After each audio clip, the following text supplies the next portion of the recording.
اینجا فلسطین است و 75 سال می شود این یهودی‌ها کودکان این معصوم فلسطین را بدون کدام گناه قتل عام می کنند.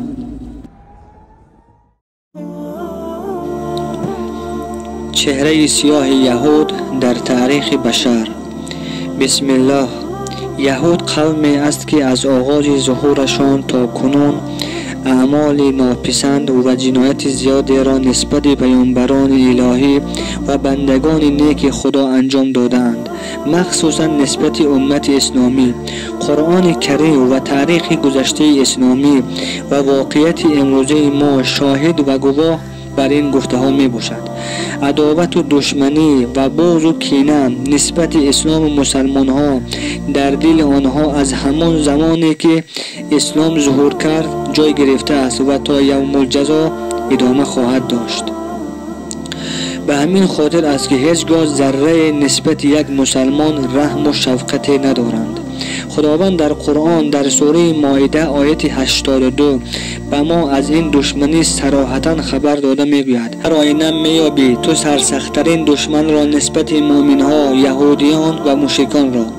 این چنین قرآن درباره مسائل تاریخی و برخورد این قوم با پیامبران به ویژه موسی علیه السلام به تفصیل بسیار سخن گفته است، تا حدی که برخی از مفسران میگویند گویا این که قرآن به موسی و قومش تعلق دارد.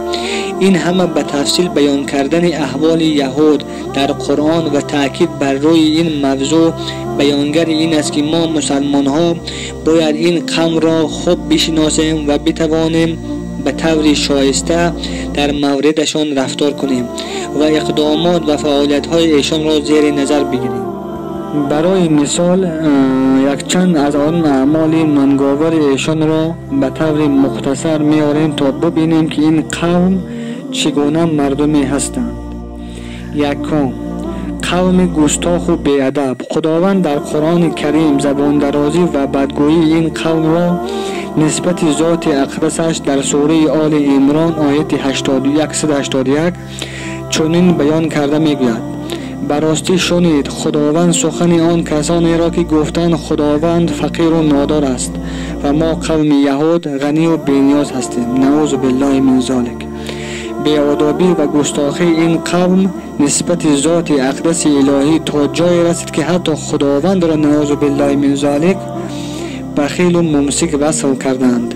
در این باره خداوند در سوره مائده آیت 64 می فرماید: و گفتند یهودی ها دست خدا و زولانه و زنجیر بسته شده است. نعوذ بالله. یعنی بخیل و ممسک است. شنونده محترم، مگر قومی که نسبت خالق و رازق خود چنین زبان درازی و گستاخی کند می تواند نسبت مخلوقات و بندگان خدا رحمدل و مشفق باشد؟ البته نه. دوم، قوم پیامبرکش. خداوند سبب مهر ذلت و خواری زدن بر بالای این قوم را در چند جای قرآن ذکر میکنند. از جمله در سوره آل عمران آیت 112 چنین بیان میکند: آن سبب به خاطر آن بود که اینها یعنی یهودیا به خداوند کفر می‌ورزیدند و پیامبران الهی را میکشتند.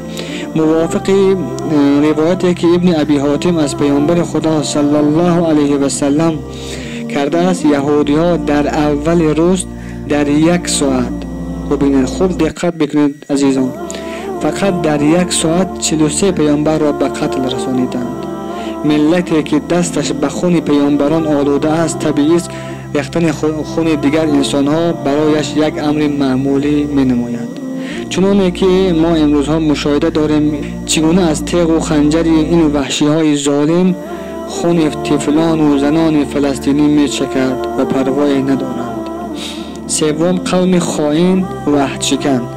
خداوند در سوره انفال آیت 55 و 56 می‌فرماید: در حقیقت بدترین جانداران نزد خداوند کسانی هستند که کافر شدند و ایمان نمی آورند. همان کسانی که با آنها یعنی با یهودی عهد و پیمان بستی سپس هر بار عهد و پیمان خود را می شکنند و از عهد شکنی و خیانت پرهیز ندارند. واقعا این قوم نگونبخت در طول تاریخ چنان خیانت و پیمان شکنی از خود نشان دادند که دیگر جای بحث و مناقشه نمانده است. از زمان حضرت موسی علیه السلام و بعد از وی حضرت یوشع علیه السلام و سپس حضرت الیاس و حضرت ارمیا تا زمان حضرت عیسی علیه السلام بارها و بارها عهد و پیمانی که